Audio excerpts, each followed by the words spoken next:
ये मैं आपको बता रही हूं कि भारत में क्या हो रहा है। वहीं डोनाल्ड ट्रंप ने जो कल फैसला लिया पूरी दुनिया के लिए, क्या ये एक आई वॉश था? आई वॉश यानी आंखों में धूल झोंकना। क्या ऑपरेशन फ्यूरी की जगह ऑपरेशन फूल चल रहा है? ऑपरेशन फूल। इस जंग की आड़ में क्या पैसों का खेल चल रहा है? क्योंकि ट्रंप के एक ऐलान के बाद अमेरिका के मार्केट में जो हुआ उससे यही सवाल उठ रहे हैं। ट्रंप ने अचानक कल आकर ऐलान किया कि 5 दिन तक अमेरिका ईरान के किसी पावर प्लांट पर हमला नहीं करेगा। अब अमेरिका के समय के मुताबिक इस खेल की शुरुआत होती है सुबह 7:04 पर, जब राष्ट्रपति ट्रंप ने दावा किया कि अमेरिका और ईरान के बीच युद्ध समाप्त करने के लिए सकारात्मक बातचीत हुई है। इसी दावे के केवल 6 मिनट के अंदर यानी सुबह 7:10 पर अमेरिका का मार्केट 240 अंक उछल जाता है। बाजार के कुल मार्केट कैप में $2 ट्रिलियन की बढ़ोतरी हो जाती है। $2 ट्रिलियन कितने होते हैं? 180 लाख करोड़। बाजार अभी बढ़ ही रहा था कि ठीक 27 मिनट के बाद 7:37 पर ईरान की ओर से बयान आया। ईरान के विदेश मंत्रालय और संसद अध्यक्ष ने ट्रंप के दावों को बुरी तरह से खारिज करते हुए इसे फेक न्यूज बता दिया। कहा हमारी कोई बातचीत नहीं हुई है। अब ईरान का यह बयान आ गया तो अमेरिकी बाजार पर फिर असर हुआ। सुबह 8 अमेरिकी बाजार का इंडेक्स 120 अंक गिर गया और देखते ही देखते $1 ट्रिलियन फिर से साफ हो गया, यानी कि 90 लाख करोड़ साफ हो गए, गिर गया। भारतीय रुपए में देखें तो यह राशि जो 1 घंटे के अंदर अंदर करीब 280 लाख करोड़ रुपए की बैठती, यानी 1 घंटे से भी कम समय में इतने रुपयों का खेल हो गया। 280 लाख करोड़ का खेल सिर्फ एक फैसले से।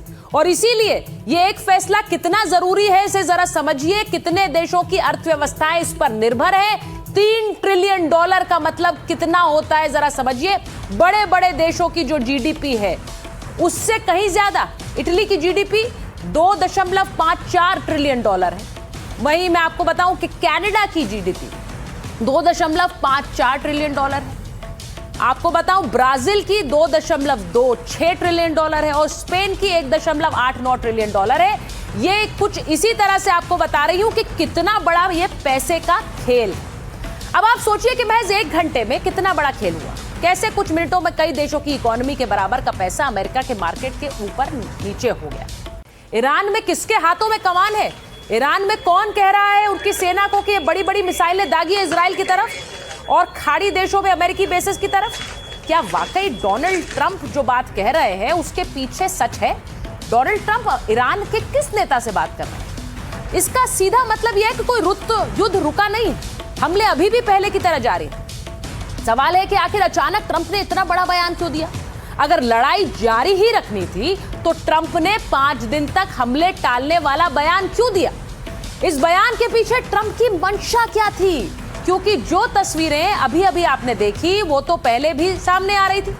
सवाल है कि जो काम ट्रंप बिना बोले कर सकते थे वो उन्होंने नहीं किया और सामने आकर एक ऐसा डायलॉग बोल दिया जिससे $3 ट्रिलियन का खेल हो गया। यानी कि आप सोचिए ट्रंप का ऐसा पैतरा जिसने अरबों के वारे न्यारे कर दिए, क्योंकि जैसे ही ये घोषणा हुई बाजार चढ़ गए, लोगों के पैसे बन गए और मैंने आपको बताया कि कितने लाख करोड़ का ये खेल था। सवाल उठेगा क्या ट्रंप ने जानबूझकर किया? क्योंकि बाजारों में जो मंदी छाई हुई थी उनके इस एक फैसले से वो मंदी गायब हो गई और कैसे लाखों करोड़ों का वारे न्यारे हो गए। ये आपको जरा कॉस्ट ट्रैकर बता रही। ईरान से जंग में अमेरिका का कितना खर्चा हो रहा है जरा देखिए आप स्क्रीन पर। ये मैंने आपको थोड़े दिन पहले भी दिखाया था। ये लगातार बढ़ रहा है आपकी स्क्रीन पर। 24 दिन में अमेरिका अब तक $29 बिलियन खर्च कर चुका है और अभी भी ये मीटर बढ़ ही रहा है। सोचिए इससे कहीं गुना ज्यादा अमेरिका ने केवल 1 घंटे में वापस बना लिया, यानी बाजार के वारे न्यारे करके इससे कहीं ज्यादा वापस बना लिए। ये वो खर्चा है जो अमेरिका में लगातार चल रहा है। इसका हिसाब लगाइए भारतीय करोड़ों में कितना होगा। ये पैसे अमेरिका ने वापस बना लिए।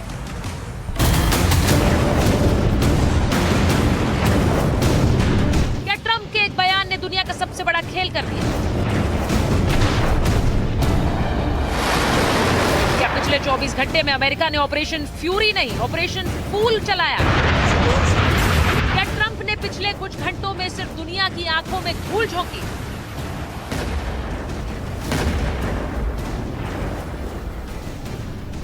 ये सवाल ट्रंप के एक बयान के बाद उठ रहे हैं, जिसमें उन्होंने कहा था कि दोनों देशों के बीच सकारात्मक बातचीत हो गई, दोनों देशों के बीच डील होने वाली और युद्ध पर जल्द बड़े फैसले आ सकते हैं। We are very willing to make a deal. It's got to be a good deal, and it's got to be no more wars, no more nuclear weapons. They're not going to have nuclear weapons anymore. They're agreeing to that. Any of that stuff, there's no deal. लेकिन Trump के इस बयान के बाद middle east में हालात बदले नहीं, मिसाइलें फिर भी दागी गई, तबाही फिर भी मची। הדירות האלה, מישהו שם בדק את המצב? बस एक खेल हुआ जिसमें अमेरिका के हाथों में डॉलर की गड्डियां नजर आईं। एक घंटे में ही अमेरिका ने 25 दिन के युद्ध में हुए खर्च से कहीं ज्यादा का खेल कर दिया। मतलब अमेरिका तो मालामाल हो गया, लेकिन पूरी दुनिया ट्रंप के इस खेल का नुकसान झेल रही। खबर है कि ट्रंप के बयान से पहले इनसाइडर ट्रेडिंग का भी शक जताया जा रहा है। फाइनेंशियल टाइम्स की रिपोर्ट के मुताबिक ट्रंप के दावे से ठीक 15 मिनट पहले करीब $580 मिलियन यानी 5,220 करोड़ रुपए का दाव तेल के फ्यूचर मार्केट में लगाया गया। ये रकम इतनी बड़ी थी कि इसमें पूरी दुनिया के फाइनेंशियल मार्केट में हलचल मच गई। सोचिए एक बयान से कैसे अमेरिका ने $3 ट्रिलियन ऊपर नीचे होते हुए देखा, जबकि ट्रंप ने जो दावे किए वो सब हवाई थे। ट्रंप ने कहा हमला नहीं करेंगे, लेकिन हमले अभी भी जारी। ट्रंप ने कहा ईरान से बातचीत हो रही, लेकिन वो ये नहीं बता पाए कि आखिर बात किससे हो रही। So we're dealing with some people that I find to be very reasonable, very solid. The people within know who they are. They're very respected. And maybe one of them will be exactly what we're looking for. मतलब तबाही middle east में मची, बर्बादी Israel, Iran और खाड़ी देशों में हुई। दुनिया तेल संकट से जूझ रही, हॉर्मुज़ बंद है और ट्रंप हजारों किलोमीटर दूर बैठकर एक बयान देते हैं जिसमें उनके बारे न्यारे हो जाते हैं। अब आप ही तय कीजिए, आखिर इस जंग में फायदा किसका हो रहा है? मेरे साथ भारतीय डिप्लोमेट अशोक सजनार जुड़ रहे हैं। एम्बेसडर सजनार, बहुत बहुत धन्यवाद हमारे साथ बात करने के लिए।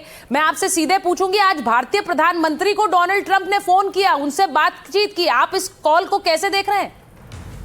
देखिए, मैं तो ये समझता हूं जो राष्ट्रपति ट्रंप, हालांकि ये युद्ध उन्होंने शुरू किया 28 फरवरी को, 3 सप्ताह से ऊपर हो गए हैं, परंतु युद्ध वैसे नहीं चल रहा है जैसे कि वो चाहते थे, जैसे वो और इजराइल चाहते थे, क्योंकि वो चाहते थे वहाँ पर सबसे पहले रेजिम चेंज। उन्होंने कोई अपने मिलिट्री ऑब्जेक्टिव्स इतनी क्लियरली नहीं बताए। पहले कहा जो रेजिम चेंज हो जाए अच्छी बात है। दूसरा उन्होंने कहा जो हमारे वहाँ पर जो न्यूक्लियर कैपेसिटी है, कैपेबिलिटी है ईरान की, उसको पूरी तरीके से नष्ट करना है। उसके पास मिसाइल्स का जो ज़खीरा है बहुत लंबा चौड़ा है, उसकी रेंज बहुत ज़्यादा है, उसको ख़त्म करना है। उसने कहा जो टेररिस्ट प्रॉक्सीज हैं, हिजबुल्लाह, हमास वगैरह, इन सबको ख़त्म करना है। परंतु देखिए, किसी को भी वो ये जो भी काम थे पूरे नहीं कर पाए। इसके कारण हम बात कर सकते हैं, परंतु अंत में ये हुआ जो उन्होंने देखा है, जो अपने यहाँ पर उनकी अपनी जो साख है अपने देश में और पूरे विश्व में, वो नीचे होती जा रही है। और वहाँ पर बाज़ार में मंदी आ गई है, इन्फ्लेशन आ गया है, जो गैस प्राइसेस हैं, गैस पंप्स पर वो ज़्यादा हो गए हैं। तो इन सब की चोट तो उनको लगनी है, और उनके जो अपने मागा बेस है वो भी ये समझने लगा है जो ये जो युद्ध किया है और जैसे ये युद्ध जा रहा है ये ठीक नहीं है। तो उन्होंने कहा हमको इसमें से कोई ना कोई ऑफ रैम्प चाहिए, हमको किसी न किसी तरीके से इसको डी एस्केलेट करना चाहिए। अब उन्होंने कह दिया जो मेरी बातचीत हो रही है, ईरान ने कहा हमारी तो कोई बातचीत नहीं हो रही। उन्होंने कहा 5 दिन के लिए, क्योंकि उन्होंने ये धमकी दी थी, चेतावनी दी थी, जो अगर आप स्ट्रेट ऑफ हॉर्मुज़ नहीं खोलेंगे 48 घंटे में तो हम सब आपके बड़े बड़े पावर प्लांट्स को नष्ट कर देंगे। ईरान ने उसके ऊपर बड़ी धमकी दे दी। तो देखिए, बात ऐसी है, राष्ट्रपति ट्रंप मेरे विचार से एक तरीका ढूंढ रहे हैं, और अब उन्हें मालूम है प्रधानमंत्री मोदी विश्व के बड़े नेता हैं, जो जिसे कहा जाए ग्लोबल साउथ। सर, आप इसे कैसे देखते हैं कि उन्होंने शायद कल के इस डी एस्केलेशन के स्टेप के बाद, नेतन्याहू के बाद, सीधे प्रधानमंत्री से ही बात की है? जी बिल्कुल, क्योंकि मेरे ख्याल से वो अब चाहते हैं जो उनका सपोर्ट मिले, क्योंकि भारतीय प्रधानमंत्री एक ऐसे मेरे विचार से नेता हैं जो कि जिन्होंने कि ईरान के राष्ट्रपति प्रेसिडेंट पेजेश्कियान से बात की है, मसूद पेजेश्कियान से, और इजराइल के प्रधानमंत्री से दो बारी बात की, और हर एक जो भी है खाड़ी के देश हैं उनके सबके जो शीर्ष नेता हैं, चाहे वो यूएई के प्रेसिडेंट हों मोहम्मद अल नहयान, या फिर अमीर हो कतार के, या सऊदी अरेबिया के क्राउन प्रिंस MBS, इजिप्ट के प्रेसिडेंट, यहाँ तक कि दूर दूर तक जो देश हैं, फ्रांस के राष्ट्रपति से, मलेशिया के प्रधानमंत्री से, सबसे उन्होंने बात की है जो यहाँ पर शांति कैसे स्थापित की जाए। युद्ध से किसी बात का हल नहीं निकलता। और इसीलिए मुझे लगता है उन्होंने प्रधानमंत्री से फोन पर बात की है। इस वक्त प्रधानमंत्री और भारत की तरफ पूरी दुनिया देख रही है। बहुत बहुत धन्यवाद एम्बेसडर सज्जनार हमसे बात करने के लिए। मैं इस बीच एक बड़ी खबर आपको बता रही हूं, क्योंकि डोनाल्ड ट्रंप भले ही इस युद्ध को रोकने की बात कर रहे हैं, लेकिन ईरान क्या रुक रहा है? ईरान का ऑपरेशन ट्रू प्रॉमिस 4 जारी है। ईरान ने हमले का 69वां चरण लॉन्च किया है। ईरानी सेना ने जारी किया हमले का वीडियो, और इसमें सेजिल मिसाइल से पश्चिमी अजरबैजान, कुर्दिस्तान, करमानशाह, इलम, खुजेस्तान और बुशेहर को निशाना बनाया है। अमेरिकी और इजरायली ठिकानों पर भी ईरानी हमले किए हुए हैं। ये देखिए,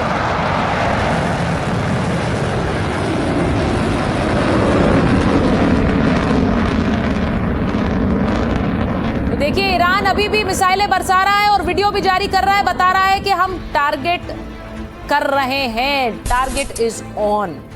अब सवाल है कि आखिर ट्रंप को इस जंग में हासिल क्या हुआ है? क्या जिस मोटिव के साथ इस युद्ध में अमेरिका की एंट्री हुई थी वो हासिल हुआ? क्या ट्रंप ईरान में जो करना चाहते थे वो कर पाए हैं? वो अमेरिका को हासिल हुआ जिसके साथ उन्होंने शुरुआत की, क्योंकि पहले ट्रंप का टारगेट क्या था? ईरान में सत्ता परिवर्तन। क्या ऐसा हुआ? जवाब है नहीं। तो पहला टारगेट तो हासिल नहीं हुआ। वहीं अली खमनई की मौत के बाद उनके ही बेटे मुस्तफा के हाथों में सत्ता चली गई और ट्रंप देखते रह गए। अब दूसरा टारगेट क्या था? दूसरा टारगेट था ईरान की मिसाइल उत्पादन क्षमता को नष्ट करना। अब क्योंकि अमेरिका तो तमाम दावे कर रहा है, लेकिन ईरान अभी भी इन्हीं मिसाइलों से करारा जवाब दे रहा है, तो परमाणु ठिकाने तबाह करना, ये वाला टारगेट भी फेल हो गया। वही परमाणु ठिकानों को पर जो वो बार बार कह रहे थे, अमेरिका और इजराइल कई बार ईरान की न्यूक्लियर साइट्स को निशाना बना चुके हैं। ट्रंप बोल चुके हैं कि ईरान के परमाणु ठिकाने तबाह कर दिए, लेकिन ट्रंप के इन दावों पर सवाल भी उठते रहे हैं। तो एक तरह से जो सारे दावे वो कर रहे थे वो हासिल नहीं हुए हैं, जो उनके टारगेट थे वो हासिल नहीं हुए हैं। अब अमेरिका और इजराइल बार बार इन्हीं ठिकानों पर हमला करते हैं। अमेरिका के लिए तीनों मोटिव दूर की कौड़ी, लेकिन अब इंपॉर्टेंट क्या है? हॉर्मूज पर कंट्रोल, क्योंकि हॉर्मूज को खुलवाने के लिए पूरा दम डोनाल्ड ट्रंप लगा रहे हैं। Operation centre of straight of Hormuz सबसे बड़ा ऑपरेशन अमेरिका के लिए बन गया है।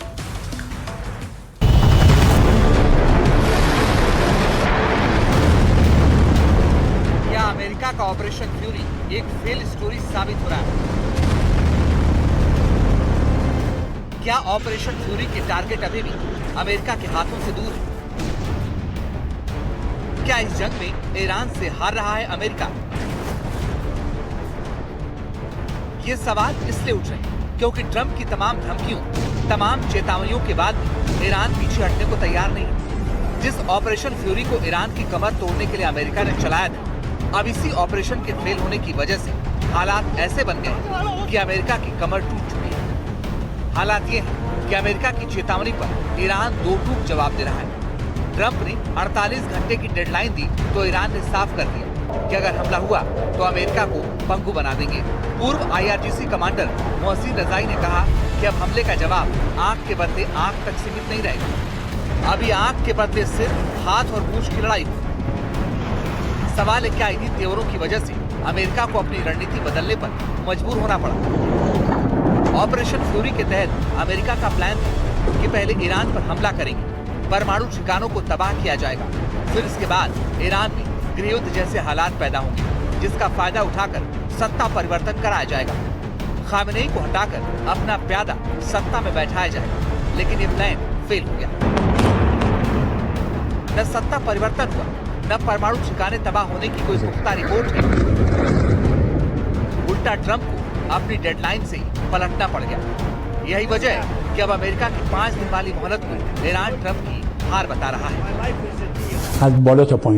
अमेरिका को ये एहसास हो गया था कि ईरान एक अस्तित्वगत संघर्ष में उलझ गया है और निश्चित रूप से अपनी धमकियों पर अमल करेगा। इसलिए कायरता दिखाते हुए ट्रंप पीछे हट गए। जो लोग इसे युद्ध विराम कह रहे हैं, तो उन्हें लेकर बता दो कि ईरान के लिए युद्ध का विराम नहीं हुआ है, बल्कि ये हमारी जीत है।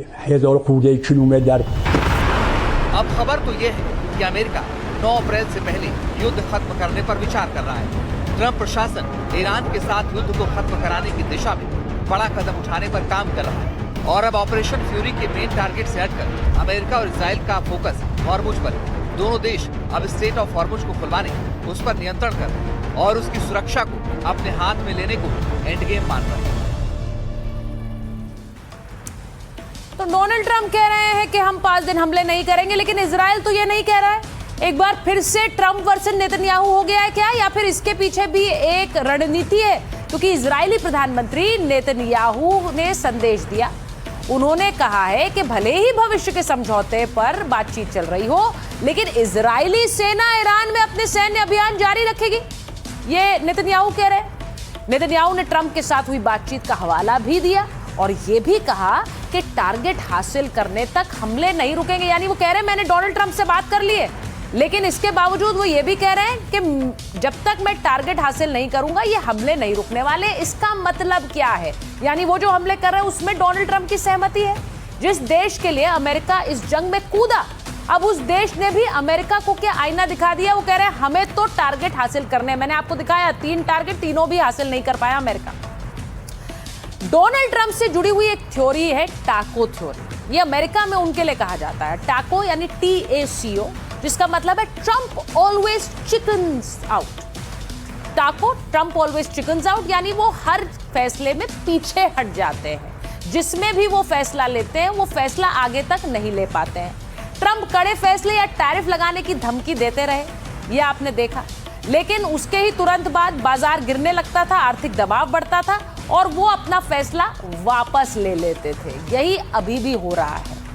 वो अपने कदम पीछे खींच लेते थे, समझौते की बात करने लगते थे। अभी हाल ही में ट्रंप ने ईरान के पावर प्लांट पर होने वाले हमलों को 5 दिनों के लिए टाल दिया। अब एक्सपर्ट्स के मुताबिक ट्रंप बाजार की गिरावट को बर्दाश्त नहीं कर पा रहे हैं, इसलिए उन्होंने ये फैसला लिया। उन्होंने देखा कि युद्ध की आशंका से तेल की कीमतें बढ़ रही हैं और शेयर बाजार गिर रहा है और अमेरिका में तेल का सबसे बड़ा भंडार, तो फिर ऐसे में अमेरिका के लिए भी नुकसान है ईरान के साथ। इसीलिए उन्होंने पॉज का बटन दबा दिया है। इसीलिए अमेरिका में कहा जाता है टाको थ्योरी, यानी ट्रंप ऑलवेज चिकन्स आउट। वो पहले फैसला लेते हैं, उसके बाद उन्हें लगता है कुछ गड़बड़ हो गया तो वो यू टर्न ले लेते हैं, वो वापस चले जाते हैं उस फैसले पर। तो ऐसे में डोनाल्ड ट्रंप का यू टर्न कोई नई बात नहीं।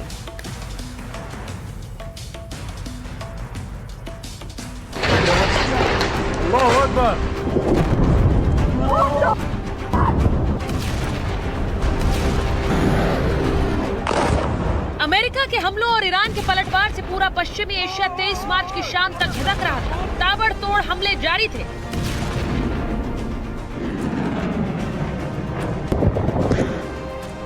प्रहार हो रहा था कि पूरी दुनिया ने युद्ध जल्द खत्म होने की उम्मीद छोड़ दी थी। हम आपको बताते हैं अमेरिका पर वो 5 दबाव जिसकी वजह से डोनाल्ड ट्रंप ने बड़ा फैसला लिया। पहला दबाव, अमेरिकी फौज को फंड की कमी हो रही थी। रक्षा मंत्रालय ने 19 लाख करोड़ का बजट मांगा था। हर दिन 13,000 करोड़ खर्च हो रहे थे। जो बजट मांगा गया उस पर संसद में ट्रंप की पार्टी ने ही इसका विरोध कर दिया था। दूसरा दबाव, ईरान ने इजराइल के 2 परमाणु केंद्र डिमोना और अराद पर मिसाइल से हमला किया। इस हमले के बाद इजराइल